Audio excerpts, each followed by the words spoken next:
Welcome to నామ్సరీ. ఈరోజు నేను చూడండి మైసూర్ బోండా చేశాను. చాలా బాగా వచ్చింది, చాలా టేస్టీగా.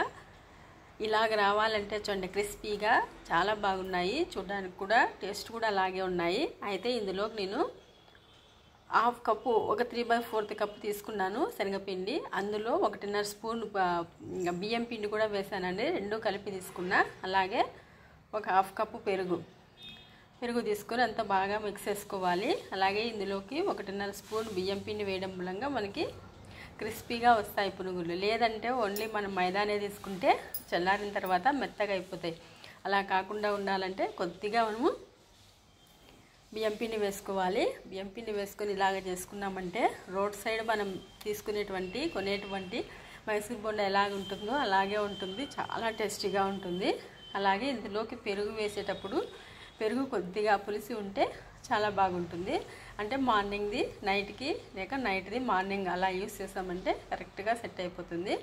చూడండి ఈ రకంగా ఇలాగ వచ్చేలాగా మనం బాగా కలుపుకోవాలి. ఇంకా కొద్దిగా గట్టిగా ఉండాలి. నాకైతే కొద్దిగా లూడ్స్ ఉందండి, అందుకే రౌండ్గా రాలేదు. ఒక 10 నిమిషాల తర్వాత ఇదే పిండిలోకి ఇప్పుడు కొద్దిగా జీలకర్ర వేసుకుంటున్నా. అలాగే కరివేపాకు, కొత్తిమీర, పచ్చిమిర్చి, ఉల్లిపాయలు అన్నీ చిన్న ముక్కలుగా కట్ చేసుకొని వేసేసుకుంటున్నా. చాలా బాగుంటుంది టేస్ట్. కానీ ఇందులోకి మీరు కావాలనుకుంటే వంట సోడా వేసుకోండి. ఒకసారి ఒకటి వేసి చూడండి, అప్పుడే మీకు తెలుస్తాయి కదా పొంగుతున్నాయో లేదో. నేనైతే వంట సోడా వేయలేదండి, నాకు వంట సోడా వేయకుండానే చాలా బాగా పొంగినాయి. అలాగే సాల్ట్ వేసుకోవాలి. సాల్ట్ టేస్ట్కి తగ్గట్టుగా వేసేసుకొని అంత బాగా మిక్స్ చేసేసుకోవడమే. వంట సోడా అయితే అవసరమైతే వేసుకోండి. ఒక్కసారి చూసి చెక్ చేసుకుంటే మీకే తెలుస్తుంది. కాబట్టి వంట సోడా అలాగే వేసేసుకోవచ్చు, లేదనుకుంటే ఇలాగే వేసేసుకోవచ్చు డైరెక్ట్గా. మొత్తం అంతా బాగా మిక్స్ చేసేసుకొని మనం ఒకవైపు నుండి తీసుకున్నామంటే పిండి మనం బోండా వేయడానికి బాగా వస్తుంది. నాకైతే కొద్దిగా పిండి లూజ్గానే ఉంది. మీరు ఇంకా కాస్త గట్టిగా కలుపుకుంటే కరెక్ట్గా నీకు రౌండ్గా బాల్స్ లాగా రావాలంటే రౌండ్గా బాల్స్ లాగా వస్తాయి. చూడండి ఇలాగ సైడ్ నుండి తీసుకొని వేసినామంటే కరెక్ట్గా మనకి ఈజీగా వేయడానికి కూడా ఒక్కొక్కటి వేయడానికి ఈజీగా వస్తుంది.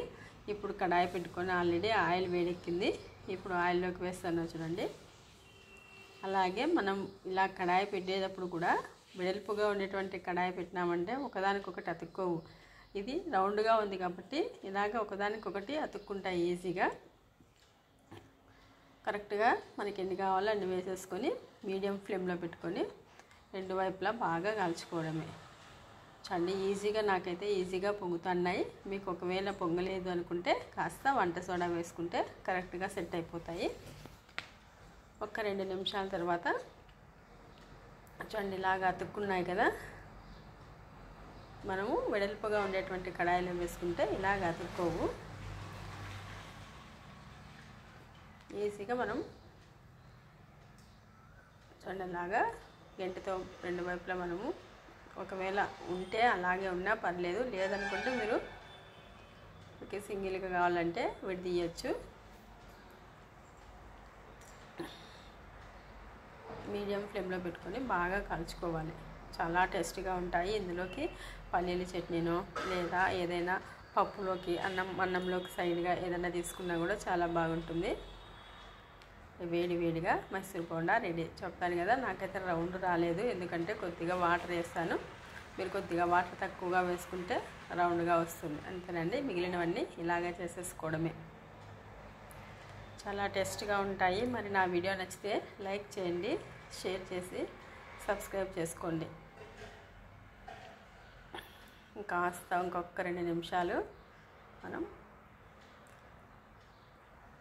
రెడీ అయిపోయినాయి. ఇప్పుడు సర్వింగ్ ప్లేట్లోకి తీసుకుంటున్నా చూడండి వేడిగా.